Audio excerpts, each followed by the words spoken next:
Ngayon, nagkakaroon ng mga maraming rally. Gusto ko namin kayong paalalahanan at sa mga rally na ginagawa namin, hindi po namin imbitado ang mga komunista. Hindi po namin sila kasama. At nananawagan ako at nagpapaalala kami sa mga estudyante ng Lasal, Ateneo. Estudyante ng Lasal, Ateneo, UST, UP. Huwag po kayong sumama. Huwag po kayong sasama sa mga rally na imbitado ang Makabayang Bloc, ang Communist Party of the Philippines. No?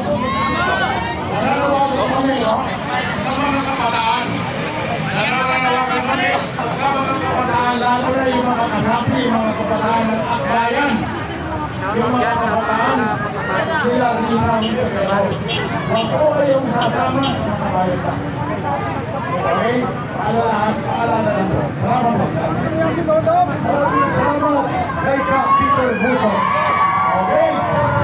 Magandang gabi sa lahat. Bago ko sasabihin ang manifesto ng Indigenous people, ay kakanta. Okay. Kakanta daw tayo ng bayan ko. Ang iba tinatawag nila, people man may layan lumipat, pero ang title niya, bayan ko. Start tayo sa bridge, ha? May sarap mabuhay